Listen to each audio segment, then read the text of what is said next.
ഓം ഗണേശ ശരദാ ഗുരുഭ്യോ നമഃ. ഹരി ഓം. ഓം നമോ ഭഗവതേ വാസുദേവായ. ഓം നമോ നാരായണായ. ഓം ശ്രീകൃഷ്ണ പരമാത്മനേ നമഃ. ഓം നമോ ഭഗവതേ സായി ദേവായ. നമ്മുടെ ഭാഗവതം സനാതന കഥാമൃതത്തിന്റെ 63-ാമത്തെ പാർട്ടും ഭാഗവത കഥയുടെ 35-ാമത്തെ ഭാഗവുമാണ് നമ്മൾ ഇന്ന് എടുക്കുന്നത്.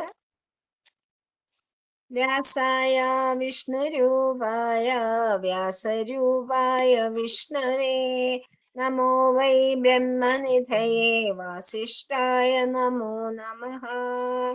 ജന്മാദ്യസ്യ യതോന്മയാദി തരതശ്ചാർത്ഥേ അഭിജ്ഞസ്വരാട് തേനേ ബ്രഹ്മഹൃദായ ആദികവയേ മുഹ്യന്തി യൽ സൂരയാ തേജോ വാരിമൃതാം യഥാ വിനിമയോ യത്ര ത്രിസർഗോ മൃഷാ ധാമ്നാ സ്വേന സദാ നിരസ്തകുഹകം സത്യം പരം ധീമഹി. കൃഷ്ണായ വാസുദേവായ ഹരേ പരമാത്മനെ പ്രണതക്ലേശനാശായ ഗോവിന്ദായ നമോ നമഃ. നാരായണം നമസ്കൃത്യ നരം ചൈവ നരോത്തമം ദേവീം സരസ്വതിം വ്യാസം തതോ ജയമുദീരയേത്. ഓം ക്ലീം കൃഷ്ണായ ഗോവിന്ദായ ഗോപീജനവല്ലഭായ സ്വാഹ. കൃഷ്ണോ രക്ഷതു മാം ചരാചരഗുരു കൃഷ്ണം നമസ്യേ സദാ. കൃഷ്ണേനൈവ സുരക്ഷിതോഹമസകൃത് കൃഷ്ണായ ദത്തം മനഃ. കൃഷ്ണാദേവ സമുദ്ഭവോ മമ വിഭോ കൃഷ്ണസ്യ ദാസോസ്മ്യഹം. കൃഷ്ണേ ഭക്തിരചഞ്ചലാസ്തു ഭഗവൻ ഹേ കൃഷ്ണ തുഭ്യം നമഃ. സച്ചിദാനന്ദരൂപായ വിശ്വോൽപത്യാദിഹേതവേ താപത്രയ വിനാശായ ശ്രീകൃഷ്ണായ നമോ നമഃ. സർവത്ര ഗോവിന്ദ നാമ സങ്കീർത്തനം ഗോവിന്ദ ഗോവിന്ദ. നമ്മൾ അക്രൂരൻ കഴിഞ്ഞ പ്രാവശ്യം പറഞ്ഞു നിർത്തിയത്, അക്രൂരൻ പോയി വൃന്ദാവനത്തിൽ പോയി കൃഷ്ണനെയും ബലരാമനെയും എല്ലാ കൂട്ടുകാരെയും പിന്നെ ഗോകുലവാസികളിൽ സ്ത്രീകൾ ഒഴിച്ച് പുരുഷന്മാരെ എല്ലാവരെയും കൊണ്ടുവന്നു. അതായത് ധനുർയാഗം, കംസൻ നടത്തുന്ന ധനുർയാഗം കാണാനും. പിന്നെ അവരാരും നാട്ടിൻപുറത്ത് ഒരു കാട്ടിൽ വനവാസികളാണല്ലോ, അപ്പൊ അവരാരും ഈ ദേശം കണ്ടിട്ടുമില്ല. അപ്പൊ കൃഷ്ണനും രാമനും വരുമ്പോ അവരുടെ കൂട്ടുകാർക്ക് എല്ലാവർക്കും ഒരു വലിയ സിറ്റി, മനോഹരമായ ഒരു പട്ടണം കാണാനുള്ള ഒരു അവസരം കൂടിയാണിത്. അപ്പൊ എല്ലാവരുമായിട്ട് അങ്ങനെ വന്നു. അപ്പൊ അതിന്റെ ബോർഡറിൽ ഒരു കാട്ടിലാണ് നന്ദഗോപര് ക്യാമ്പ് അടിച്ചിരുന്നത്. അവിടെ വന്നപ്പോ കൃഷ്ണൻ പറഞ്ഞു, അക്രൂരനോട് പറഞ്ഞു. അക്രൂരൻ തന്റെ ഭവനത്തിലേക്ക് ക്ഷണിച്ചു അവര്. പക്ഷെ കംസവധത്തിന് ശേഷം അക്രൂരന്റെ ഭവനത്തിൽ വന്നു കൊള്ളാം, അതിനു മുമ്പ് വന്നാൽ ശരിയാവില്ല എന്ന് പറഞ്ഞിട്ട് കൃഷ്ണൻ പറഞ്ഞു, ഞങ്ങൾ വന്ന വിവരം കംസനെ അറിയിക്കൂ എന്ന് പറഞ്ഞു. അങ്ങനെ യാദവ ദ്രോഹിയാണല്ലോ കംസൻ. അതുകൊണ്ട് കംസൻ ശരിക്കും അമ്മാവനാണ്, പക്ഷെ യാദവ ദ്രോഹിയാണ്, എന്ത് ചെയ്യാൻ പറ്റും. അങ്ങനെ അക്രൂരനെ പറഞ്ഞയച്ചു. പിറ്റേ ദിവസം അവരെല്ലാവരും സുഖമായിട്ട് കിടന്നുറങ്ങി. രാവിലെ എഴുന്നേറ്റ് റെഡിയായി എല്ലാവരും കൃഷ്ണന്റെയും ബലരാമന്റെയും നേതൃത്വത്തിൽ കുട്ടികളെല്ലാവരും കൂടെ പട്ടണം കാണാനായിട്ട് ഇറങ്ങുകയാണ്. പട്ടണം കാണുമ്പോ എന്താ അത്ഭുതം കൊണ്ട് വാപൊളിച്ചു പോയി. കാരണം എല്ലാം സ്വർണ്ണത്തകിടുകൾ പൂശിയ പിന്നെ ഉത്തുംഗമായ ഗോപുരങ്ങളും പിന്നെ മേൽക്കൂരകളും അതുപോലെ പിത്തളയും ചെമ്പും ഒക്കെ അങ്ങനെ വെട്ടിത്തിളങ്ങുന്ന അതൊക്കെ പതിച്ചിട്ടുള്ള നല്ല വാതിലുകളുള്ള ധാരാളം കൊത്തളങ്ങളും വലിയ ഗഹ്വരം. അകത്തൊന്നും കടക്കാൻ പറ്റില്ല, അത്ര വലുതായിട്ടുള്ള പിന്നെ കിടങ്ങുകളും പിന്നെ നല്ല അതിമനോഹരമായ, അവര് കണ്ടിട്ടുള്ളത് അവരുടെ കൊച്ചു വീടുകളല്ലേ, നന്ദന്റെ ഗോപന്റെ വീട് മാത്രമാണ് കുറച്ച് വലുതെന്ന് പറയാനുള്ളത്. പക്ഷെ അതൊക്കെ അവര് മണ്ണുകൊണ്ടൊക്കെ ഉണ്ടാക്കിയിട്ടുള്ളതാണല്ലോ. ചെളി മണ്ണൊക്കെ കൊടുത്ത് നാട്ടുമ്പുറത്തെ വീടുകള്, ഗ്രാമീണ ഭവനം. ഇതങ്ങനെയൊന്നല്ല, അതിസുന്ദരമായ വലിയ ബംഗ്ലാവുകള്, വലിയ വീടുകളും മാളികകളും അതെല്ലാം കണ്ട് അവര് ഭയങ്കരമായിട്ട് സന്തോഷിച്ച് രാജവീഥിയിലൂടെ ഇങ്ങനെ ആടിപ്പാടി നടക്കുകയാണ്. അപ്പൊ കൃഷ്ണന്റെ മഹിമകൾ എല്ലാവർക്കും അറിയാം. കംസനെ പേടിച്ച് ആരും കാണാൻ പോകുന്നില്ല എന്നേ ഉള്ളൂ. പക്ഷെ എല്ലാ സ്ത്രീകളും എല്ലാ പുരുഷന്മാരും ആ കൃഷ്ണന്റെ മനോഹര രൂപം കാണാനായിട്ട് ഇട്ടിരുന്ന പണികളൊക്കെ ഉപേക്ഷിച്ച് ഓടിച്ചാടിയ മാളിക വീടുകളുള്ളവരൊക്കെ മട്ടുപ്പാവിലും അവിടെ ഇവിടെയൊക്കെ സ്ത്രീകളൊക്കെ അവിടെ ഇവിടെയൊക്കെ കയറി നിന്ന് ഓടി ചാടി പൂക്കളൊക്കെ വർഷിച്ച് കൃഷ്ണനെ കണ്ടിട്ടും ഒരു മതിയാവുന്നില്ല അവർക്ക്. അപ്പൊ അവര് പറയാം, എന്തൊരു ഭാഗ്യവതികളാണ് ഗോപികമാര്, സദാസമയം ഈ കൃഷ്ണന്റെ ഒപ്പം ഇങ്ങനെ അവന്റെ കുസൃതികളൊക്കെ കണ്ട് അവനെ തൊട്ടും തലോടിയും ആനന്ദിച്ചും എന്ത് രസമാണ് അവർക്ക്, എന്ത് ഭാഗ്യവതികളാണ് എന്നൊക്കെ പറഞ്ഞ് പിന്നെ പട്ടണത്തിലെ സ്ത്രീകളൊക്കെ അങ്ങോട്ടും ഇങ്ങോട്ടും ഒക്കെ പറഞ്ഞ് സന്തോഷിച്ച് അങ്ങനെ അവരുടെയൊക്കെ സന്തോഷപൂർവ്വമുള്ള സ്വാഗതം ഏറ്റുവാങ്ങിക്കൊണ്ട് നല്ല രസത്തോടുകൂടി അങ്ങനെ നല്ല സുഖമായിട്ട് കൂട്ടുകാരുടെ ഒപ്പം അങ്ങനെ തിമിർത്ത് കൃഷ്ണനുണ്ണി അങ്ങനെ നടക്കുകയാണ്. അങ്ങനെ നടക്കുമ്പോഴാണ് എതിരെ ഒരു പിന്നെ പുറത്ത് ഒരുപാട് ഡ്രസ്സുകള് രചകൻ എന്ന് പറഞ്ഞാല് അലക്കുകാരൻ, ഒരു ഡോബി, ഒരുപാട് ഡ്രസ്സുകളൊക്കെ വലിയ ഡോബികളുടെ ഇതറിയാമല്ലോ, കെട്ടറിയാമല്ലോ. ആ കെട്ടില് ഒരുപാട് നല്ല പളപളായമാനം വില കൂടിയ ഡ്രസ്സുകളുമായിട്ട് ഒരു രചകൻ വരുന്ന കണ്ടു. അപ്പൊ അവനോട് ചോദിച്ചു, ഇതൊക്കെ നീ എവിടെ കൊണ്ടുപോവാണ് ഇതൊക്കെ?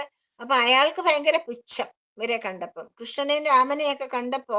അങ്ങനെയാണല്ലോ, അജ്ഞാനികൾക്ക് എപ്പോഴും ഭഗവാനെ അടുത്ത് കണ്ടാൽ പോലും മനസ്സിലാവില്ല. അപ്പൊ അയാൾക്ക് ഭയങ്കര പുച്ഛം കൃഷ്ണൻ എന്നൊക്കെ പറഞ്ഞപ്പോ, ഇതേത് വനവാസികൾ വന്നിരിക്കണു, അപ്പം ഇത് നിങ്ങൾക്ക് നോക്കാനും കൂടെ യോഗ്യത ഉള്ളവരല്ല നിങ്ങൾ, ഇത് രാജാവിന്റെ കൊട്ടാരത്തിലേക്ക് കൊണ്ടുവന്ന രാജഭൂഷണങ്ങളാണ്, രാജാവിന്റെ വസ്ത്രങ്ങളാണ്, രാജകുടുംബത്തിന്റെ വസ്ത്രങ്ങളാണ്, ഇതൊന്നും കാണാനുള്ള യോഗ്യത പോലും നിങ്ങൾക്കില്ല എന്ന് പറഞ്ഞു. അപ്പൊ കൃഷ്ണൻ എന്ത് ചെയ്തു, അവന്റെ തല അങ്ങോട്ട് തെറ്റിത്തെറിപ്പിച്ച് അവനെ കൊന്നു കളഞ്ഞു. അവനെ കൊന്നു കളഞ്ഞിട്ട് ആ ഡ്രസ്സൊക്കെ, ആ ഭാണ്ഡം അങ്ങോട്ട് അഴിച്ചിട്ട് നോക്കിയപ്പോൾ നമ്മുടെ കൂട്ടുകാർക്കൊക്കെ പറ്റിയ ഡ്രസ്സുകളൊക്കെ എടുത്ത് കൊടുത്തു. നല്ല അവരങ്ങനത്തെ ഡ്രസ്സുകൾ കണ്ടിട്ട് പോലും ഇല്ല, നല്ല രത്നവും ഇതൊക്കെ പതിച്ച് നല്ല സുന്ദരമായ ഒരുപാട് പളവള മിന്നുന്ന ഡ്രസ്സുകളൊക്കെ എടുത്തു അവരെല്ലാവരും അതൊക്കെ അണിഞ്ഞു. കൃഷ്ണനും ബലരാമനും ഒക്കെ തങ്ങൾക്ക് പാകമായ ഡ്രസ്സുകൾ എടുത്ത് അതൊക്കെ അണിഞ്ഞ് സന്തോഷമായിട്ട് അങ്ങനെ പോകും.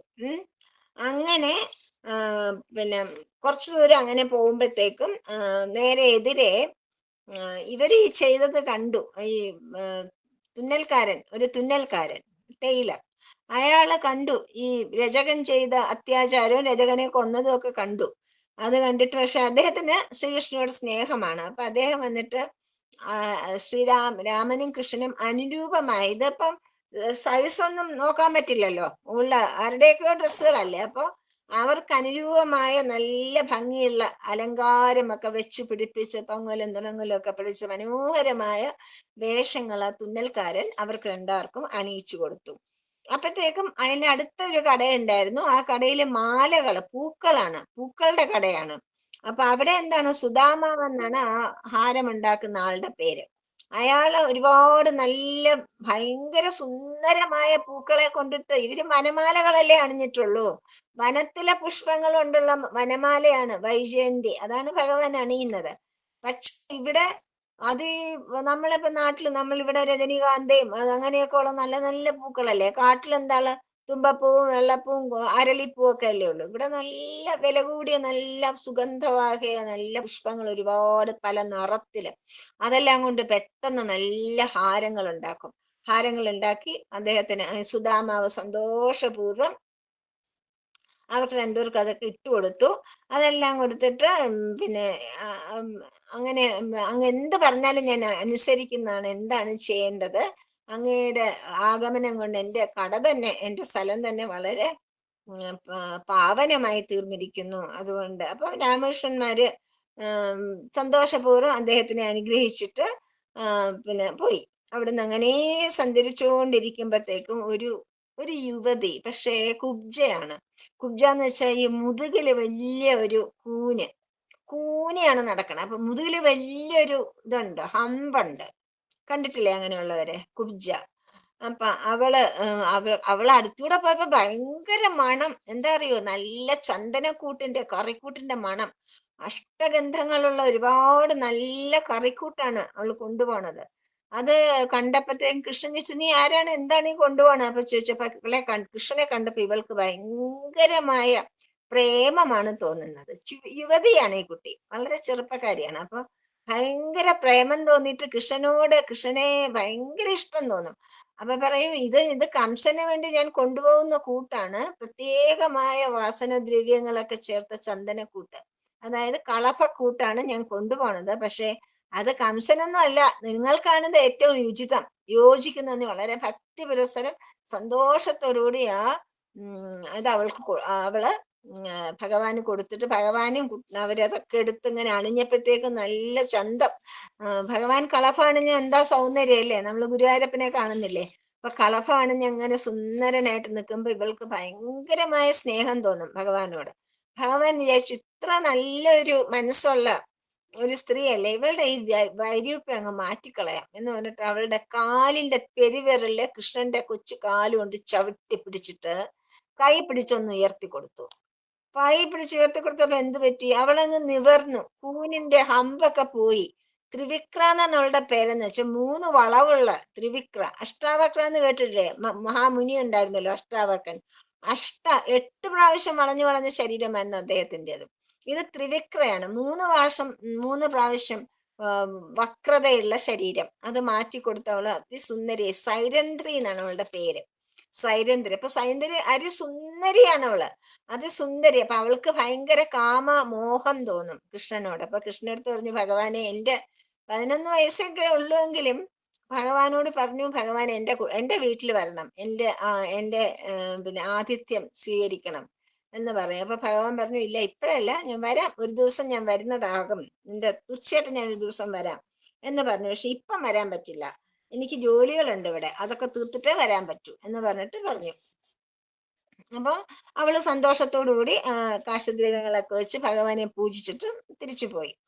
ശ്രീകൃഷ്ണൻ അപ്പോഴത്തേക്കും ആൾക്കാരെല്ലാം എല്ലാ സ്ഥലത്തു നിന്നും കൃഷ്ണനെയും രാമനെയും കൂട്ടുകാരെയും കാണാനായിട്ട് അവിടെയുള്ള സർവ്വ ആൾക്കാരും വന്നിങ്ങനെ പൊതിയാണ്, മനസ്സിലായില്ലേ? അങ്ങനെ അപ്പൊ അവരോട് ചോദിച്ചു, ഈ ധനുസ് എവിടെയാണ് ഇരിക്കുന്നത്? ധനുര്യാഗം നടത്തുന്നതിനായിട്ട് ധനുസ് വെച്ചിട്ടുണ്ടല്ലോ, അത് എവിടെയാണ് വെച്ചിരിക്കുന്നതെന്ന് ചോദിക്കും. അത് അവിടെ ഒരു വലിയ പന്തല് കെട്ടി അതിന്റെ ഉള്ളിൽ വെച്ചിട്ട് ഒരുപാട് പട്ടാളക്കാരെയൊക്കെ സൈനികരെയൊക്കെ കാവൽ നിർത്തി അവിടെയാണ് വെച്ചിരിക്കുന്നത് എന്ന് പറഞ്ഞു. അപ്പൊ അതൊന്ന് കാണണമല്ലോ എന്ന് പറഞ്ഞപ്പോ സ്ഥലം കാണിച്ചു കൊടുത്തു. കൃഷ്ണനും രാമനും കൂട്ടുകാരും കൂടെ അത് കാണാനായിട്ട് പോകണം. അപ്പൊ ചെന്ന് കണ്ടപ്പോ എന്താണ്, ഇന്ദ്രധനുസ് പോലെ അങ്ങനെ വെട്ടിത്തിളങ്ങുന്ന സുന്ദരമായൊരു ധനുസ്സാണ് കാണുന്നത്. അതിനെ എല്ലാവരും പൂജിക്കുന്നു, എല്ലാവരും നല്ല അലങ്കൃതമായിട്ട് വെച്ചിരിക്കുന്നു. അതിന്റെ ചുറ്റും കുറെ ആൾക്കാരൊക്കെ എല്ലായിടത്തും കാവൽക്കാരാണ്, എല്ലാവരും കാവൽക്കാർ നിൽക്കുകയാണ്. അപ്പം കാവൽക്കാര് കൃഷ്ണൻ അങ്ങോട്ട് ചെന്നപ്പോഴത്തേക്കും തടുക്കും. കൃഷ്ണൻ തട്ടി മാറ്റിയിട്ട്, കൈയൊക്കെ തട്ടി മാറ്റി, അവരെ തടുക്കലൊന്നും ശ്രദ്ധിക്കാതെ അകത്തേക്ക് കയറിപ്പോയപ്പോ ഇവര് നോക്കുമ്പോ എന്താണ്, ഈ കൊച്ചു പയ്യൻ പോയിട്ട് ആ ധനുസ് ഒരു ആയാസവും ഇല്ലാതെ നിഷ്പ്രയാസം അങ്ങോട്ട് എടുത്തിട്ട് കൊലച്ച് വടിച്ചോടിച്ചു. അല്ലേ, എന്താ വേണ്ടേ, വലിക്കാൻ പോലും പറ്റൂല ആ ധനുസിനെ.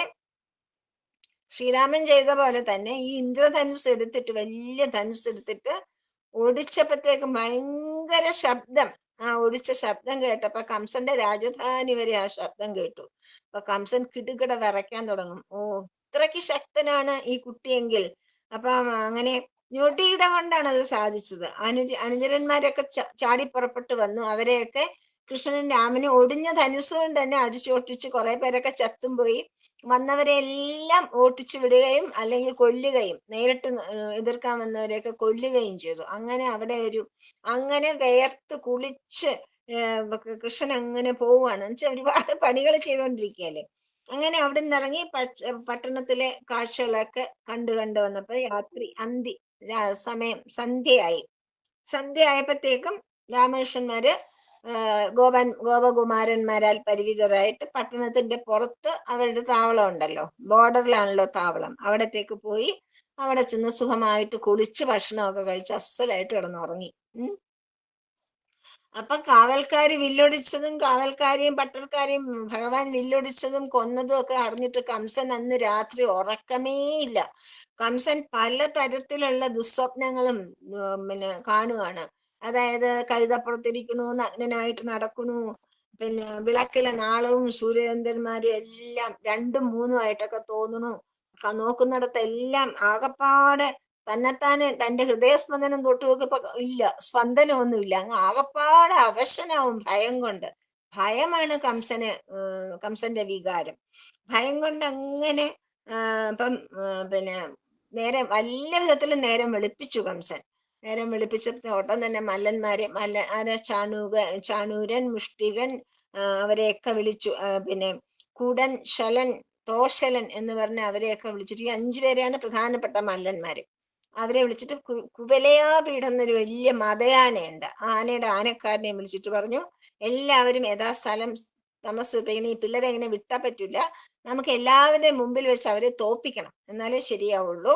അങ്ങനെ നിങ്ങളൊക്കെ തയ്യാറായിട്ടിരിക്കൂ എന്ന് പറഞ്ഞു. അങ്ങനെ മല്ലന്മാരൊക്കെ റെഡിയായി നിൽക്കണു.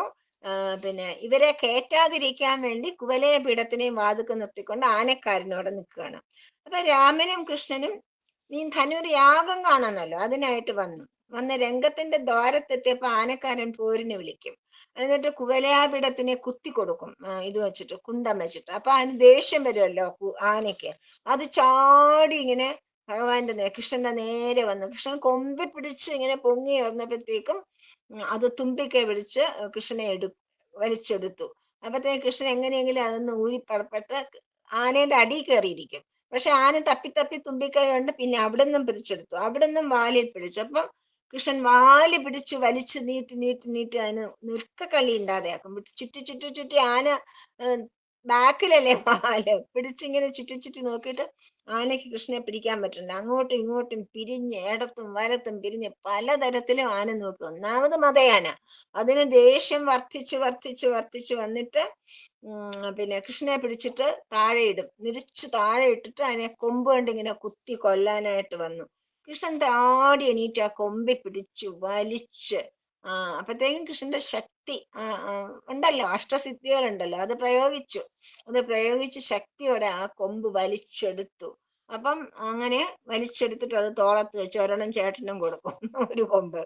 രണ്ടുപേരും കൊമ്പം ധരിച്ച് വേയർത്ത് കുളിച്ച് ആനയുടെ ചോരയും എല്ലാമായിട്ട് ഗോപകുമാരന്മാരും ഒക്കെ ആയിട്ട് ആ വലിയ ഹാളിലോട്ട് പ്രവേശിക്കണം. അവിടെ ആണെങ്കിലോ വലിയ ഒരു നമ്മുടെ ഗാലറി പോലെയാണ്, നമ്മുടെ സ്റ്റേഡിയം പോലെ അങ്ങനെയാണ് തയ്യാറാക്കിയിട്ടിരിക്കുന്നത് ഇത് കാണാൻ. ഈ മല്ലയുദ്ധമൊക്കെ കാണാനായിട്ട്, ഗുസ്തിയൊക്കെ കാണാൻ ഉണ്ടാക്കിയേക്കില്ല, അതുപോലെ വലിയ അവിടെ നന്ദഗോപര് എല്ലാവർക്കും അവരവരുടെ സ്ഥാനത്തിരിക്കുകയാണ്. എല്ലാവരും നന്ദഗോപരുടെ ഓരോരോ നാട്ടിൽ നിന്ന് വന്ന എല്ലാവരും, വിഷ്ണുകളും എല്ലാവരും വന്നിട്ടുണ്ട്. എല്ലാവരും കംസനാണെങ്കിൽ ഒരു പ്രത്യേക സ്ഥലത്ത് വലിയൊരു മഞ്ചത്തിന്റെ മുകളിൽ അങ്ങനെ ഇരിക്കണം. കുറച്ച് പൊക്കത്തിലാണ് കംസൻ ഇരിക്കുന്നത്. ബാക്കി എല്ലാവരും പല പല ശ്രേണികളായിട്ട്, നമ്മൾ സ്റ്റേഡിയം കണ്ടിട്ടില്ലേ, അതുപോലെ അങ്ങനെയൊക്കെ ഇരിക്കുകയാണ്. അപ്പത്തേക്കും പിന്നെ ഓടി വന്നു ആന, പിന്നെ ഇവര് വന്നു. പിന്നെ ആരാണ് ചാണൂരൻ വന്നിട്ട് പറഞ്ഞു, നിങ്ങള് അപ്പൊ കൃഷ്ണൻ പറഞ്ഞു, ഞങ്ങള് കുട്ടികളല്ലേ, ഞങ്ങളുടെ തരക്കാരെ വിടൂ, ഞങ്ങൾക്ക് മല്ലയുദ്ധം ചെയ്യാൻ. നിങ്ങളെ പോലെ തടിയന്മാരുടെ കൂടെ ഞങ്ങൾ എന്തിനാ യുദ്ധം ചെയ്യണേ?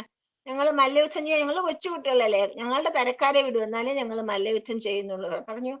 നിങ്ങളുടെ മല്ലയുദ്ധം ഞാൻ കുവലയപീഠത്തിന്റെ അടുത്ത് കണ്ടതല്ലേ, കുവലയപീഠത്തിന് അങ്ങനെ ചെയ്യാൻ പറ്റുമെങ്കിൽ നിങ്ങൾക്ക് എത്ര ശക്തിയാണ് നിങ്ങൾക്ക് മനസ്സിലായി, ഞങ്ങളോട് യുദ്ധം ചെയ്യാൻ നിങ്ങൾക്ക് പറ്റും എന്ന് പറഞ്ഞിട്ട് ഈ ചാണൂരനും പിന്നെ മുഷ്ടികനും ചാണ്ടൂരനും ഒക്കെ അവരുടെ നേരെ യുദ്ധത്തിന് വന്നു. അവര് ബാലന്മാരുടെ അനുകമ്പയാണ് സ്ത്രീകൾ, അവിടുത്തെ സ്ത്രീകളുണ്ടല്ലോ, പട്ടണവാസികളായ സ്ത്രീകളൊക്കെ കാണാൻ വന്നിരിപ്പുണ്ട്. അവരൊക്കെ പറഞ്ഞു, ഇത് എന്തൊരു അന്യായമാണ് കാണിക്കുന്നത്, കൊച്ചു പിള്ളേരോട് ഈ മല്ലന്മാരാണ് യുദ്ധം ചെയ്യേണ്ടത്, ആ മല്ലയുദ്ധത്തിന് ഇതൊക്കെ പറഞ്ഞ അധർമ്മമല്ലേ, അധർമ്മം നമ്മൾ നോക്കിയിരിക്കുന്നത് പോലും നമ്മളും അധർമ്മികളായിത്തീരും, നമുക്ക് ഇവിടെ ഇരുന്നത് കാണണ്ട, ഈ ദുഷ്ടത കാണണ്ട എന്നൊക്കെ പറഞ്ഞ് അവരെന്താ ചെയ്യേണ്ടത്, ഇറങ്ങി പോണോ വേണ്ടോ എന്നിങ്ങനെ ആലോചിച്ചുകൊണ്ടിരിക്കുന്ന സമയം കൊണ്ട് തന്നെ കൃഷ്ണനും ബലരാമനും ആ ചാണൂരനെയും മുഷ്ടികനെയും എടുത്ത് വട്ടത്തിൽ കറക്കി അവരെ തോപ്പിച്ച് അവരെ കൊന്നു. അവരെ കൊന്നപ്പോഴത്തേക്കും അവര് പിന്നെ ബാക്കിയുള്ള 3 പേരും ഓടി വന്നു, അവരെയും ഇതുപോലെ തന്നെ കൊന്നു കഴിഞ്ഞു. അങ്ങനെ മല്ലന്മാരെ മുഴുവൻ കൊന്നു കഴിഞ്ഞപ്പോ കൃഷ്ണൻ എന്ത് ചെയ്തു, കംസൻ എങ്ങനെ പേടിച്ച് മുകളിലിരിക്കണ കണ്ടപ്പോ കൃഷ്ണൻ ഒറ്റ ചാട്ടത്തില് നേരെ ചെന്ന് കംസന്റെ മുമ്പിൽ വീണു. കംസന്റെ അവിടെ ചെന്നിട്ട് അപ്പൊ കംസന് വാളും പരിചയൊക്കെ എടുത്തിട്ട് കൃഷ്ണനെ വെട്ടാനും ഓടാനും ഒക്കെ നോക്കി. കൃഷ്ണൻ വേഗം കംസനെ പിടിച്ചു വലിച്ച് ആ വലിയ പൊക്കത്തിൽ നിന്ന് താഴോട്ട് എറിഞ്ഞപ്പോ കംസൻ വന്ന് താഴെ വീണപ്പോ തന്നെ പകുതി മരിച്ചു കഴിഞ്ഞു. അതിന് കൃഷ്ണൻ അവിടെ നിന്ന് ഒരു ഗരുഡൻ ഇറങ്ങി വരുന്ന മാതിരി പറന്നിറങ്ങി വന്നിട്ട്, വലിയ അഭ്യാസിയല്ലേ, നമ്മൾ ഈ കളരിപ്പറ്റിലൊക്കെ വലിയ അഭ്യാസം കാണുന്നല്ലേ, അങ്ങനെ അഭ്യാസത്തോടുകൂടി പറന്നിറങ്ങി വന്ന് കംസന്റെ പുറത്തിരുന്നുകൊണ്ട് കംസനെ കൊല്ലുകയാണ്. അങ്ങനെയാണ് കംസനെ കൊല്ലുന്നത് ഭഗവാൻ.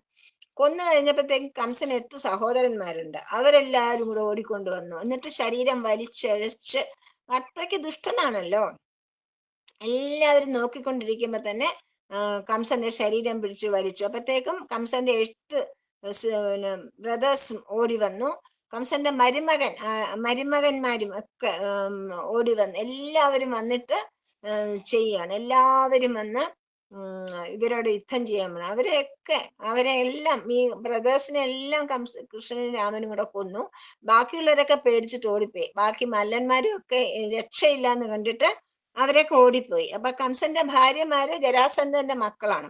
അവര് വന്നിട്ട് ഭയങ്കര സങ്കടപ്പെട്ടൊക്കെ ഇരിക്കുമ്പം പിന്നെ ഭഗവാൻ പറഞ്ഞു അവരെ ആശ്വസിപ്പിക്കും, അതിന്റെ ആവശ്യമില്ല, ഓരോരോ കർമ്മഫലം അനുഭവിക്കണം, അതുകൊണ്ട് നിങ്ങൾ സംസ്കാര കർമ്മമൊക്കെ ചെയ്യുക കംസന് എന്ന് പറഞ്ഞിട്ട്.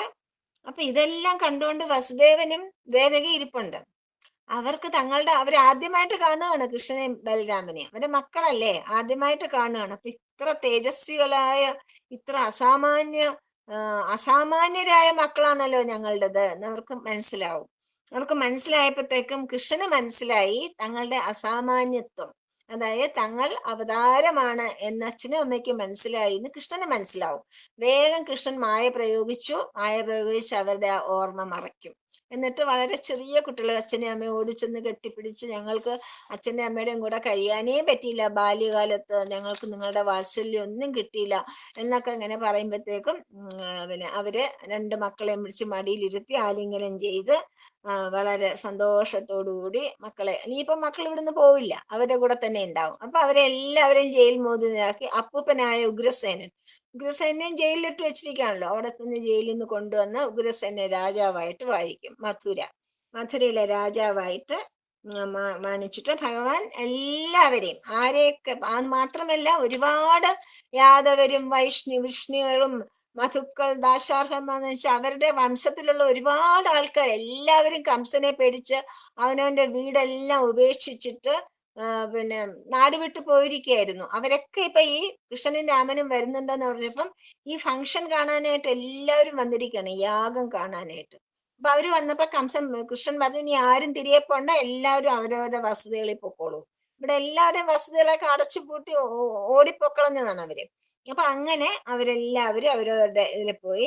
അപ്പൊ കൃഷ്ണൻ പോയിട്ട് നന്ദഗോപരെ നമസ്കരിച്ചിട്ട് കൃഷ്ണൻ രാമനും പറയും, അച്ഛനും അമ്മയ്ക്കും എത്ര സ്നേഹത്തോടു കൂടിയാണ് ഞങ്ങളെ വളർത്തിയത് ഇത്രയും നാള്. അപ്പം ഞങ്ങൾക്ക് ഇപ്പൊ നമ്മൾ തിരിച്ചു വരുന്നില്ല. അപ്പൊ നമ്മുടെ വേർപാട് കൊണ്ട് വ്യസനിച്ചിരിക്കുന്ന അമ്മയും യശോദാമ്മയും ബാക്കി ഗോപസ്ത്രീകളെല്ലാം ആശ്വസിപ്പിക്കണം, സുഹൃത്തുക്കളെയൊക്കെ ആശ്വസിപ്പിക്കണം, ഞങ്ങൾ പിന്നെ വ്രജവാസികളെ കാണാനായിട്ട് വന്നുകൊള്ളാം എന്ന് പറഞ്ഞിട്ട്. അപ്പൊ നന്ദന് ഭയങ്കര സങ്കടം. നന്ദൻ ഇങ്ങനെ ഹൃദയത്തിലിട്ട് താലോലിച്ച് വളർത്തിയതല്ലേ, ഭയങ്കര സങ്കടം. അപ്പൊ ഇപ്പൊ ആ യഥാർത്ഥ മാതാപിതാക്കൾ ആരാണെന്ന് എല്ലാവർക്കും മനസ്സിലായി. അങ്ങനെ തിരിച്ചു വന്ന് നന്ദഗോപർ യാത്ര പറഞ്ഞ് പോയി. എന്നിട്ട് എല്ലാവർക്കും ധാരാളം പിന്നെ സമ്മാനങ്ങളൊക്കെ കൊടുത്തിട്ടാണ് കൃഷ്ണൻ വിടുന്നത്. അങ്ങനെ വിട്ടു കഴിഞ്ഞു. അപ്പം പിന്നെ വസുദേവനും ദേവകിയൊക്കെ അവരവരുടെ കൊട്ടാരങ്ങളിൽ താമസമായി. അപ്പൊ ഗർഗ മഹർഷിയെ വരുത്തും. എന്ന് വെച്ചാൽ പിള്ളേർക്ക് ഉപനയനം ഒന്നും ചെയ്തിട്ടില്ല, പേരിട്ട് തന്നെ ഒളിച്ചിട്ടാണ് ഗർഗ മഹർഷിയെ വിളിച്ച് പേരിടിപ്പിച്ചത്. ഇനിയിപ്പൊ ഉപനയനം ചെയ്തിട്ടില്ല, 11 വയസ്സായല്ലോ. അപ്പൊ 2 പേർക്കും ഉപനയനം ഗർഗ മഹർഷി വന്നു. ഉപനയനം ചെയ്യുക എന്താണ്, സെക്കൻഡ് ജന്മമാണ് ഉപനയനം. അതായത് ദ്വിജനാവുകയാണ്.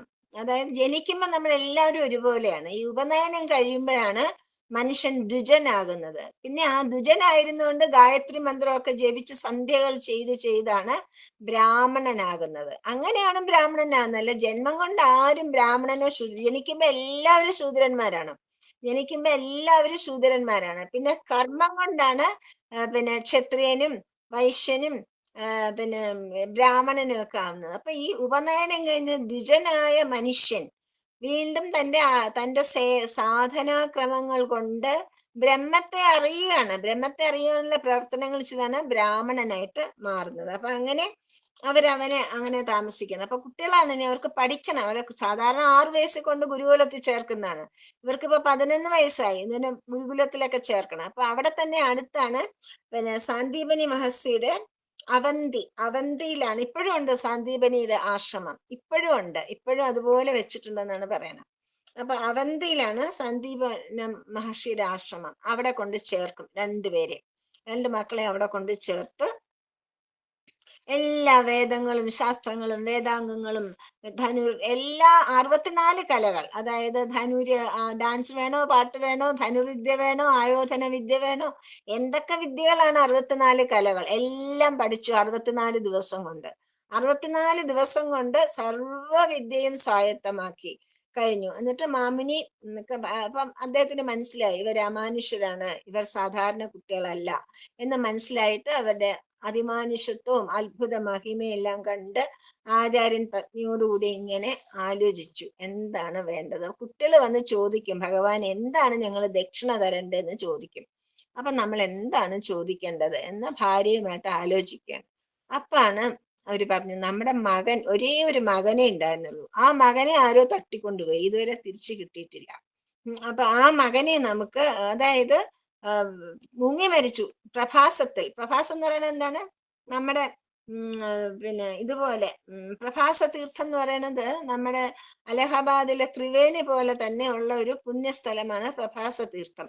ഭഗവാന്റെ ദ്വാരകയിലുള്ള ഭഗവാന്റെ ശ്രീകൃഷ്ണ ലീലകളൊക്കെ ഭഗവാൻ പോയതും പ്രഭാസ തീരത്താണ്, ബലരാമൻ പോയത് പ്രഭാസ തീരത്ത്, എല്ലാ യാദവകുലം നശിച്ചത് പ്രഭാസ തീരത്ത്, എല്ലാം നടക്കുന്ന പ്രഭാസത്തിലാണ്.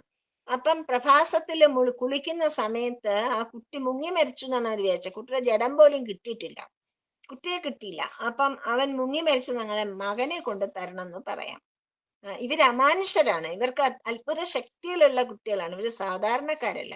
അപ്പൊ നമുക്ക് അത് ചോദിച്ചാലോ എന്ന് പറഞ്ഞു. അപ്പൊ അങ്ങനെ ആയപ്പോഴത്തേക്ക് അവരങ്ങനെ സമ്മതിച്ചിരിക്കുന്ന ഉടൻ തന്നെ രണ്ടുപേരും വന്ന് നമസ്കരിച്ച്, പ്രഭോ ഞങ്ങൾക്ക് എന്തെങ്കിലും ഒരു സമ്മാനം ഞങ്ങൾക്ക് തരണമല്ലോ, ഗുരുദക്ഷിണ നൽകണമല്ലോ, എന്താണ് ഞങ്ങൾ തരിക എന്ന് ചോദിച്ചു. പറഞ്ഞു, എന്റെ മകൻ ഇങ്ങനെ ഒരു മകനല്ലേ ഉണ്ടായിരുന്നുള്ളൂ, ആ മകനെ ഒന്ന് കൊണ്ടുതരാമോ എന്ന് ചോദിച്ചു. ഓ ശരി, അങ്ങനെ ആവട്ടെ എന്ന് പറഞ്ഞ് രണ്ടുപേരും കൂടെ പോയി.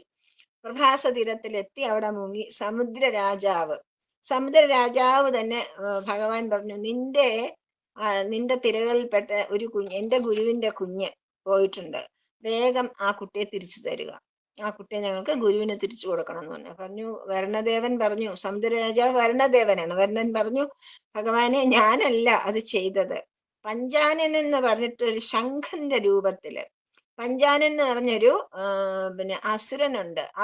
അവൻ സ്വന്തം രൂപത്തിലിരിക്കില്ല, വലിയൊരു ശംഖിന്റെ രൂപത്തിലാണ് ഇരിക്കണത്, ആരും കണ്ടുപിടിക്കാതിരിക്കണം. ആ ശംഖിന്റെ രൂപത്തിൽ എന്റെ അടിയിൽ കിടക്കുന്നുണ്ട്, അവനാണ് ആ കുട്ടിയെ തട്ടിക്കൊണ്ടുപോയത് എന്ന് പറഞ്ഞു. അപ്പൊ ഭഗവാൻ വേഗം സമുദ്രജലത്തിനകത്തേക്ക് പോയി പഞ്ചാനനെ കണ്ടുപിടിച്ചു കൊന്നിട്ട് അവന്റെ ശംഖാണല്ലോ, ശംഖിന്റെ അവിടെയൊക്കെ നോക്കിയിട്ട് കുട്ടിയെ കണ്ടില്ല. അപ്പം ഭഗവാൻ ആ ശംഖെടുത്തു, ആ ശംഖാണ് പാഞ്ചജന്യം.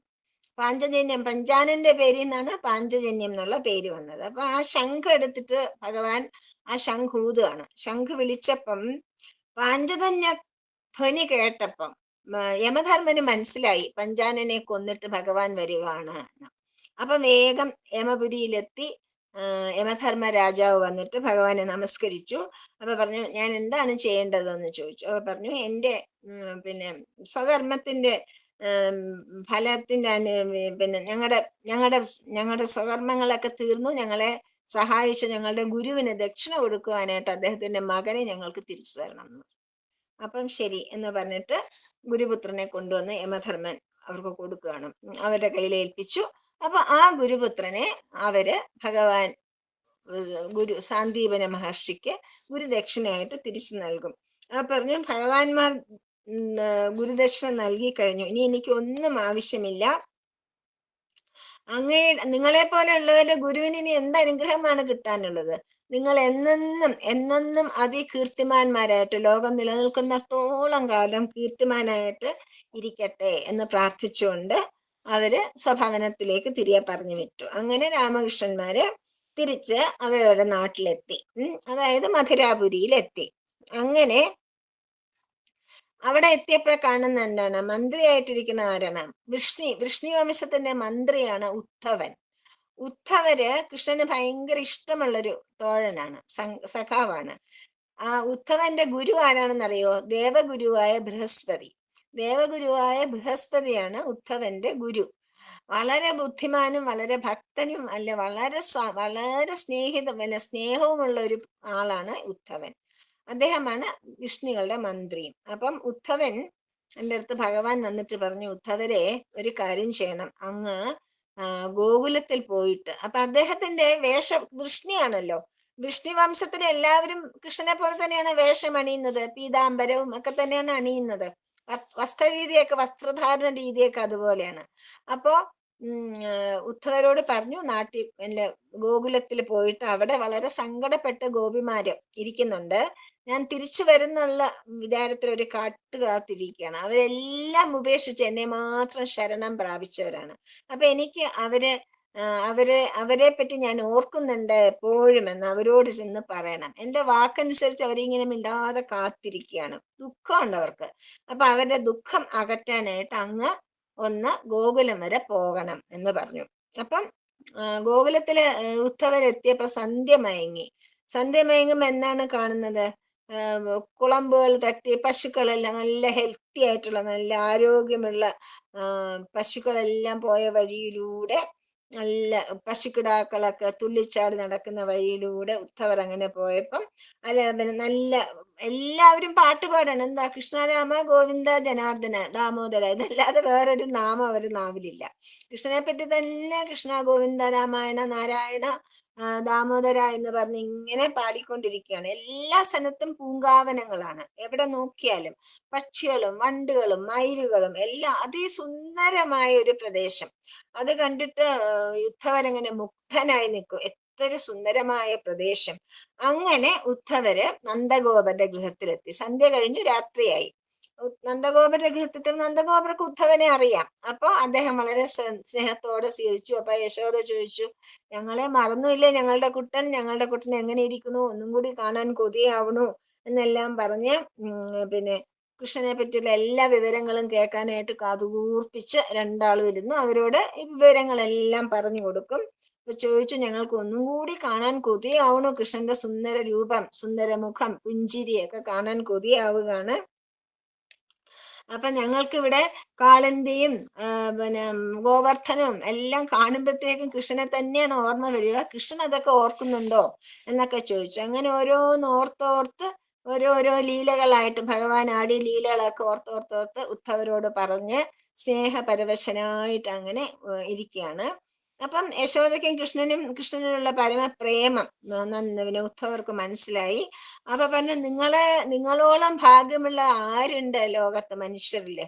ഇത്രയും ശ്ലാഘ്യരായിട്ട് ഇത്രയും ശ്രേഷ്ഠമായ ഭാഗ്യം ലഭിച്ച ആരാണുള്ളത്? കാരണം ശ്രീനാരായണനെ തന്നെ മടിയിലിരുത്തി താലോലിച്ചു പാലൂട്ടി കളിപ്പിച്ച് വളർത്തിയെടുക്കാനുള്ള ഭക്തി നിങ്ങൾക്കുണ്ടായില്ലേ? രാമനും കൃഷ്ണനും പ്രപഞ്ചത്തിന്റെ ബീജവും പുരുഷനുമാണ്, പ്രകൃതിയും പുരുഷനുമാണ്. അവര് ശുദ്ധമായ ചിത്തമുള്ളിടത്തേ ഇരിക്കുള്ളൂ. അപ്പൊ നിങ്ങൾ എത്ര ശ്രേഷ്ഠമായ ചിത്തമുള്ളവരാണ്, എത്ര ഭാഗ്യമുള്ളവരാണ്. അപ്പൊ അങ്ങനെയൊക്കെ പറഞ്ഞ് അവരെ ഒരുപാട് ആശ്വസിപ്പിച്ചു. ഈ സമയത്ത് രാത്രി കഴിഞ്ഞു. ഉദ്ധവർക്ക് നല്ല ആതിഥ്യ മര്യാദ അനുസരിച്ച് എല്ലാം ചെയ്ത് അദ്ദേഹത്തിന് ഉറങ്ങി എഴുന്നേറ്റ് അദ്ദേഹം കുളിക്കാൻ പോയി. കുളിച്ചിട്ട് ഇതുപോലെ നടന്നു വരുമ്പം ഗോപസ്ത്രീകൾ അതിരാവിലെ എഴുന്നേറ്റ് പ്രത്യക്ഷ പിന്നെ ദാമോദര മന്ത്രം ജപിച്ച് ഓരോരോ ജോലികൾ ഏർപ്പെട്ടിരിക്കുന്നതാണ് ഉദ്ധവർ കാണുന്നത്. ഉദ്ധവർ ദൂരേന്ന് നടന്നു വരുമ്പോ ഇവര് ചോദിച്ചു, കൃഷ്ണൻ വരികയാണോ? കൃഷ്ണനെ പോലെ ഇരിക്കും ഉദ്ധവരെ കണ്ട. അത്ര തന്നെ സൗന്ദര്യം, നല്ല സൗന്ദര്യം, വേഷഭൂഷങ്ങൾ അതുപോലെയാണല്ലോ. അപ്പത്തേക്കും ഓടിച്ചെന്ന് പിന്നെ ഇവര് ചെന്ന് നോക്കിയപ്പോഴത്തേക്കും ദൂരെന്ന് വരുന്ന, അപ്പൊ ഇത് നീ ക്രൂരനായ അക്രൂരൻ തന്നെയാണോ വന്നിരിക്കുന്നത്? നമ്മുടെ കൃഷ്ണനെ കൊണ്ടുപോയ അവനല്ലേ എന്നൊക്കെ പറഞ്ഞ് അവര് അപ്പോഴത്തേക്കും അവരടുത്ത് നന്ദഗോപരുടെ അടുത്ത് ആൾക്കാർ വന്നിട്ട് പറഞ്ഞു, ഇത് കൃഷ്ണൻ ഞങ്ങൾക്ക് ദൂതായിട്ട് പറഞ്ഞയച്ചിരിക്കണം, നമ്മളെ സമാധാനിപ്പിക്കാനായിട്ട് പറഞ്ഞയച്ച ഉദ്ധവരാണ്, ഭഗവാന്റെ കൂട്ടുകാരനാണ് എന്ന് പറഞ്ഞപ്പോൾ അവർക്ക് ഭയങ്കര സന്തോഷമായി. അപ്പൊ കണ്ടാൽ ഏതാണ്ട് സുന്ദര രൂപം, അതേ പുഞ്ചിരി, അതേ മുഖഭാവം, അതേ പിന്നെ സൗമ്യ രൂപമൊക്കെ ആയതുകൊണ്ട് അവർ ചെന്ന് ഉദ്ധവരുടെ ചുറ്റും നിൽക്കും. അവർക്ക് പേടി മാറിയിട്ട് അവര് ചുറ്റും നിന്നിട്ട് എല്ലാ കാര്യങ്ങളും ചോദിച്ച് കൃഷ്ണനെ പറ്റി മനസ്സിലാക്കി. അങ്ങനെ അപ്പം ഗോകുലത്തിലെ ഇപ്പൊ സ്ത്രീകൾ പിന്നെ ഉദ്ധവരെ കണ്ടപ്പോ സ്ത്രീകൾക്ക്, സാധാരണ പരപുരുഷന്മാരെ കാണുമ്പം ഗോപസ്ത്രീകൾ ലജ്ജിതരായി മാറിപ്പോവും. അവര് പിന്നെ സാരിയൊക്കെ ഇട്ട് തലയൊക്കെ മൂടി മാറിപ്പോണവരാണ്. ഇവർക്ക് പക്ഷെ ഉദ്ധവരെ കണ്ടിട്ട് അങ്ങനത്തെ ലജ്ജയൊന്നും തോന്നിയില്ല അവർക്ക്. കാരണം അവർക്ക് കൃഷ്ണനെയാണ് അവരതിൽ കാണുന്നത്. അപ്പൊ ബാല്യത്തിലും ശൈശവത്തിലും അവിടെ കൃഷ്ണൻ ആടിയ ലീലകളെല്ലാം ഓർത്ത് കൃഷ്ണന്റെ സംഗമം അതെന്നെ പ്രാർത്ഥിച്ചുകൊണ്ടിരിക്കുന്ന അവർക്ക് ഉദ്ധവനെ കണ്ടപ്പോ കൃഷ്ണനെ കണ്ടിട്ട് വരുന്ന ഒരാളായതുകൊണ്ട് അതുപോലും അവരെ മുഗ്ധരാക്കുകയാണ്. അങ്ങനെ ഓരോന്ന് പറഞ്ഞ് കണ്ട് പിന്നെ ഞങ്ങളെ പറ്റിച്ചിട്ട് കൃഷ്ണൻ കടന്നു കളഞ്ഞു, ആ കണ്ണന്റെ ഒന്ന് കാണാൻ ഞങ്ങൾക്ക് കൊതിയാവണു എന്നെല്ലാം പറഞ്ഞ് ഒരുപാട് അവർ സങ്കടപ്പെടുന്നു. അപ്പം ഉദ്ധവർ അവരെ സമാധാനപ്പെടുത്തിയിട്ട് പറഞ്ഞു, കൃഷ്ണൻ പറഞ്ഞയച്ച കാര്യം ഞാൻ നിങ്ങളോട് പറയാം. ഭഗവാൻ പറഞ്ഞത് ഇതാണ്, എനിക്ക് ഭവതികളോട് ഒരിക്കലും വിയോഗമില്ല, ഞാൻ എപ്പോഴും നിങ്ങളുടെ കൂടെ തന്നെയാണ്. ജീവികളിൽ പഞ്ചഭൂതങ്ങൾ അനുവർത്തിക്കുന്നത് പോലെ ജീവികളുടെ മനസ്സിലും ജീവനിലും ഇന്ദ്രിയങ്ങളിലും ശരീരങ്ങളിലും അവരുടെ അന്തര്യാമിയായിട്ട് ഞാൻ വാഴുന്നു. എൻ്റെ മായാപ്രഭാവം കൊണ്ട് ഞാൻ എന്നെ തന്നെ ഭൂതങ്ങൾ, ഇന്ദ്രിയങ്ങൾ, ഗുണങ്ങൾ, ജീവന്മാർ എന്നിങ്ങനെ നാനാരീതത്തിൽ നിർമ്മിച്ചിരിക്കുകയാണ്. പക്ഷെ ഞാൻ എപ്പോഴും എല്ലാ അവസ്ഥയിലും ജാഗ്രത, സ്വപ്ന, സുഷുപ്തി അവസ്ഥകളിലെല്ലാം എല്ലാ സമയവും ഗോപികമാരുടെ കൂടെ തന്നെ ഉണ്ടാവും. കാരണം ജ്ഞാനികളല്ല ഗോപികമാർ, പക്ഷെ ജ്ഞാനികളെക്കാളും വലിയ ശ്രേഷ്ഠരായ ഭക്തകളാണ് അവര്. അപ്പൊ ഭഗവാൻ ഏറ്റവും അനന്യ ഭക്തിയുള്ളവരാണ്. അപ്പൊ ഭഗവാൻ പറഞ്ഞു, എനിക്ക് അതുകൊണ്ട് ഒരിക്കലും ഗോപികമാരെ പിരിഞ്ഞു പോവാൻ സാധിക്കില്ല, എൻ്റെ സാന്നിധ്യം എപ്പോഴും അവരുടെ കൂടെ ഉണ്ടാകും. മറ്റു കാര്യങ്ങളെല്ലാം മറന്നുകൊണ്ട് എന്നെ തന്നെ നിരന്തരം സ്മരിച്ചുകൊണ്ട് അവര് ഇരിക്കുന്നത് കൊണ്ട് അവരെന്നെ തന്നെ പ്രാപിക്കുന്നതാണ്.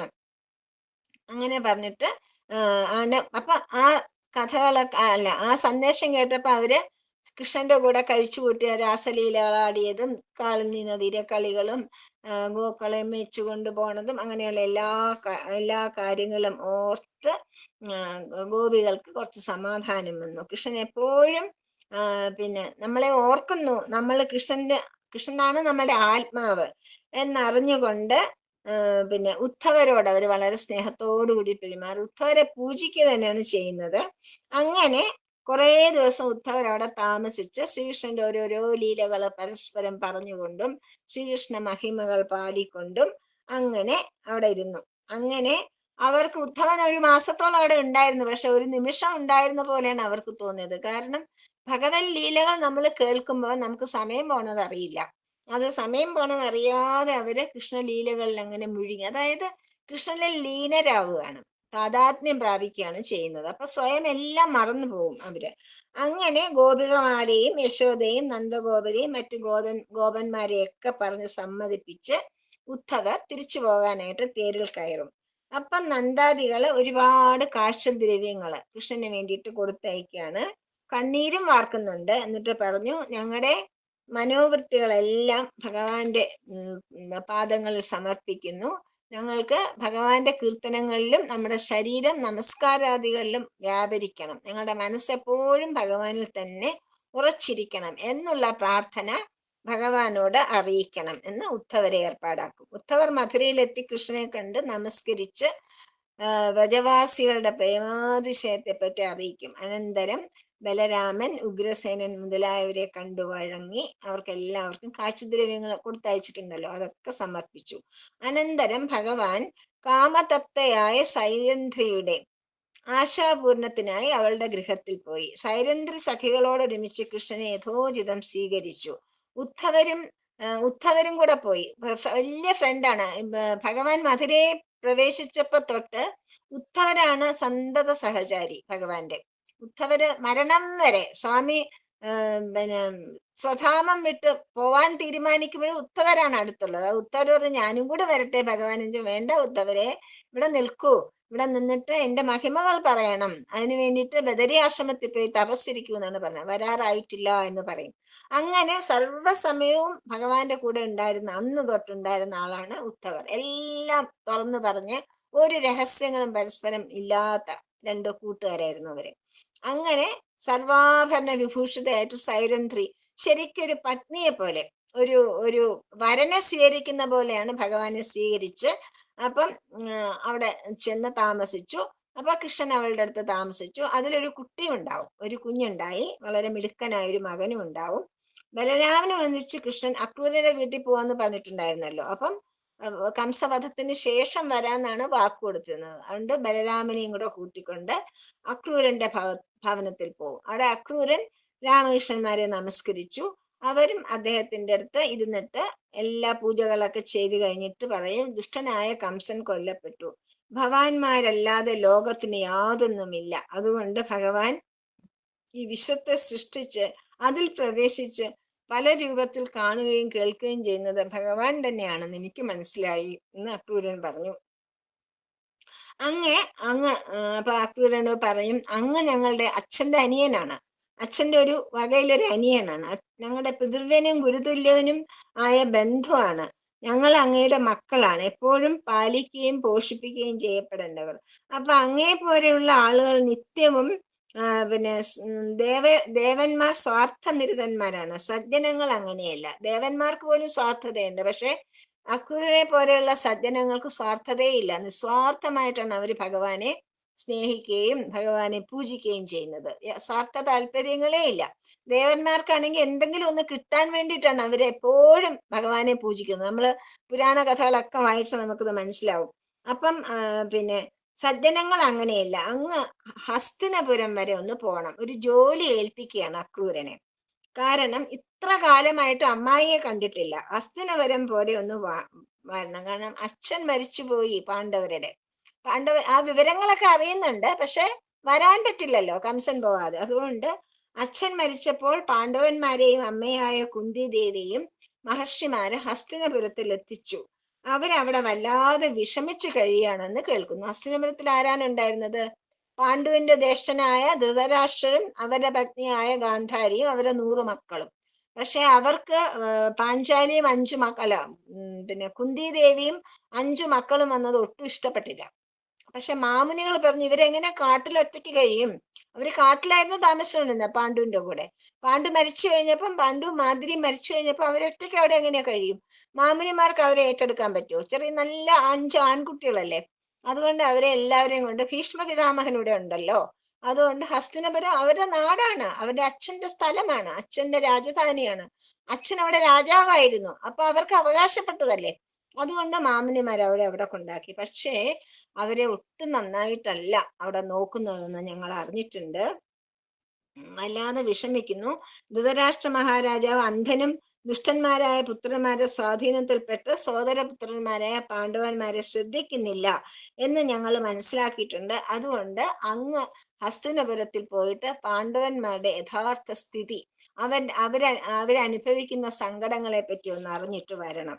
അതിനുശേഷം നമുക്ക് സുഹൃത്തുക്കൾക്ക് സൗഖ്യം ഉണ്ടാകുന്നതിന് വേണ്ടി, അതായത് പാണ്ഡവര് നമ്മുടെ സുഹൃത്തുക്കളാണ്, നമ്മുടെ അമ്മായിയുടെ മക്കളാണ്, അവർക്ക് വേണ്ടി എന്താണ് ചെയ്യേണ്ടതെന്ന് തീരുമാനിക്കാം. അതിനു മുമ്പ് അവിടെ എന്താണ് സംഭവിക്കുന്നത് എന്ന് നിജസ്ഥിതി അറിയണം. അത് അക്രൂരൻ പോയാലേ പറ്റുള്ളൂ എന്ന് പറഞ്ഞ് അക്രൂരൻ ഹസ്തിനപുരത്തിലെത്തി. ഭീഷ്മർ, ധൃതരാഷ്ട്രർ, വിദുരർ, കുന്തിദേവി, ബ്ലാഹികൻ, സോമദത്തൻ, ദ്രോണർ, കൃപർ, കർണൻ, ദുര്യോധനൻ, അശ്വത്ഥാമാവ്, പാണ്ഡവന്മാർ എന്ന് എല്ലാവരെയും കാണും. സുഹൃത്തുക്കൾ എല്ലാവരെയും കണ്ടു. അവരെല്ലാവരും പരസ്പരം കുശലാന്വേഷണം നടത്തി. രാജാവിന്റെ വൃത്താന്തം മനസ്സിലാക്കുന്നതിനായിട്ട് അക്രൂരൻ ഏതാനും മാസം അവിടെ പാർത്തു. ഒറ്റ ദിവസം കൊണ്ട് കണ്ടുപിടിക്കാൻ പറ്റില്ലല്ലോ, അവിടെ താമസിച്ച് അറിഞ്ഞാലല്ലേ പറ്റുള്ളൂ. അപ്പൊ അക്രൂരൻ താമസിക്കണം. അപ്പൊ പാണ്ഡവന്മാരുടെ പ്രഭാവവും വീര്യവും സദ്ഗുണങ്ങളും അവരോട് ജനങ്ങൾക്കുള്ള സ്നേഹവും കണ്ട് അക്രൂരനെ മനസ്സിലായി, ആളുകൾ ജനങ്ങൾക്കെല്ലാം സമ്മതരാണ് പാണ്ഡവർ. പക്ഷേ അത് കണ്ട് അസൂയ മൂത്തിട്ട് ധൃതരാഷ്ട്രന്റെ പുത്രന്മാരായ ദുര്യോധനാദികൾ അവരെ നശിപ്പിക്കുവാനായിട്ട് പല വഴികൾ നോക്കുകയാണ്, പല കടുംകൈകളും ചെയ്യുകയാണ് എന്ന് ക്രൂരരായിട്ട് അതിന് കൂട്ടായിട്ട് കുന്തിയും വിതുരനും അക്രൂരനെ പറഞ്ഞ് കേൾപ്പിക്കുകയാണ് ഈ വിവരങ്ങൾ. വിതുരർക്ക് ഇതെല്ലാം അറിയാമല്ലോ, വിതുരനാണല്ലോ അവരെ എപ്പോഴും രക്ഷിക്കുന്നത്. അപ്പൊ കുന്തിയും പറഞ്ഞു, എന്റെ മക്കളെ എങ്ങനെ കണ്ടമാനം ദ്രോഹിച്ചുകൊണ്ടിരിക്കുകയാണ് എന്ന് പറഞ്ഞു. അങ്ങനെ അക്രൂരൻ അനിയനാണല്ലോ, കുന്തിദേവിയുടെ അനിയനാണ്. അപ്പൊ അടുത്ത് വന്നിട്ട് പറഞ്ഞു, സ്വഗൃഹത്തെ വസുദേവന്റെ ഒരു അനിയത്തിയാണ്, സിസ്റ്ററാണ് കുന്തിദേവി. അപ്പൊ അങ്ങനെ വന്നിട്ട് പിന്നെ എല്ലാ വിവരങ്ങളും അക്രൂരനെ അറിയിക്കുകയാണ്. അപ്പൊ അനുജ, അച്ഛനും അമ്മയും സഹോദരന്മാരും സഹോദരികളും സോദരപുത്രന്മാരും കുലസ്ത്രീകളും തോഴികളും എല്ലാവരും ഈ ഉള്ളവളെ ഓർമ്മിക്കുന്നുണ്ടോ? ഭക്തവത്സലനും ശരണ്യനും സോദരപുത്രനുമായ ശ്രീകൃഷ്ണനും ബലരാമനും എന്റെ മക്കളായ പാണ്ഡവന്മാർ കസിൻസ് ആണല്ലോ, അവരെ സ്മരിക്കുന്നുണ്ടോ? ചെന്നായ്ക്കളുടെ നടുവിൽപ്പെട്ട മാൻപേട പോലെ വൈരികളുടെ നടുവിൽപ്പെട്ട കാലം കഴിഞ്ഞ് കഴിക്കുന്ന എന്നെയും അവർ ഓർക്കുന്നുണ്ടോ? അച്ഛൻ മരിച്ച ഈ കുഞ്ഞുങ്ങളെ കൃഷ്ണൻ ആശ്വസിപ്പിക്കാൻ വരുമോ എന്ന് ചോദിക്കും. അങ്ങനെ അങ്ങനെ പറഞ്ഞ് നമുക്ക് അവിടെ നിർത്താം, കാരണം ഇനി അടുത്ത ഒരു ഫേസിലോട്ട് കയറും. അതുകൊണ്ട് അങ്ങനെ അക്രൂരൻ ഹസ്തിനപുരത്തിലെത്തി ശരിയായ അവിടെ എന്താണ് നടക്കുന്നത് എന്നുള്ള വസ്തുത ഭഗവാൻ മനസ്സിലാക്കുകയാണ്. അവിടെ മനസ്സിലായില്ലേ? അതാണ് പിന്നെ അങ്ങനെയാണ് പാണ്ഡവർ അനുഭവിക്കുന്ന കഷ്ടപ്പാടുകളെ പറ്റിയും അവരോട് ചെയ്യുന്ന അനീതികളെ പറ്റിയും കൃഷ്ണൻ കേട്ടിട്ടുണ്ട്, പക്ഷെ അതിന്റെ സത്യാവസ്ഥ അറിയില്ലായിരുന്നു. അപ്പൊ അക്രൂരൻ സ്വന്തം ചിറ്റപ്പനാണ്. അപ്പൊ അക്രൂരൻ നല്ല മനുഷ്യനുമാണ്, ഒരു സ്വാർത്ഥതയില്ലാത്ത ആളാണ്. അപ്പൊ അങ്ങനെ അദ്ദേഹം പറയുന്ന വിശ്വസിക്കാമല്ലോ, അതുകൊണ്ടാണ് അദ്ദേഹത്തിനെ പറഞ്ഞയച്ചത്. അങ്ങനെ അക്രൂരൻ പോയിട്ട് വന്ന വിവരങ്ങളൊക്കെ പിന്നെ കൃഷ്ണനോട് പറയും. അതിനെപ്പറ്റി നമുക്ക് അടുത്ത ക്ലാസ്സിൽ എടുക്കാം. സർവത്ര ഗോവിന്ദ നാമ സങ്കീർത്തനം, ഗോവിന്ദ ഗോവിന്ദ. യാതൊന്നു കാൺമതതു നാരായണ പ്രതിമ, യാതൊന്നു കേൾപ്പതതു നാരായണ ശ്രുതികൾ, യാതൊന്നു ചെയ്വതതു നാരായണാർച്ചനകൾ, യാതൊന്നതൊക്കെ ഹരിനാരായണ. ഹരേ രാമ രാമ രാമ ഹരേ ഹരേ, ഹരേ കൃഷ്ണ കൃഷ്ണ കൃഷ്ണ ഹരേ ഹരേ. ഹരി ഓം. സ്വസ്തി പ്രജാഭ്യ പരിപാലയന്താം ജ്ഞാനേന മാർഗേണ മഹീമഹീഷാം, ഗോബ്രാഹ്മണേഭ്യഃ ശുഭമസ്തു നിത്യം. സമസ്തലോകാഃ സുഖിനോ ഭവന്തു, സമസ്തലോകാഃ സുഖിനോ ഭവന്തു, സമസ്തലോകാഃ സുഖിനോ ഭവന്തു. ഓം ശാന്തി ശാന്തി ശാന്തി.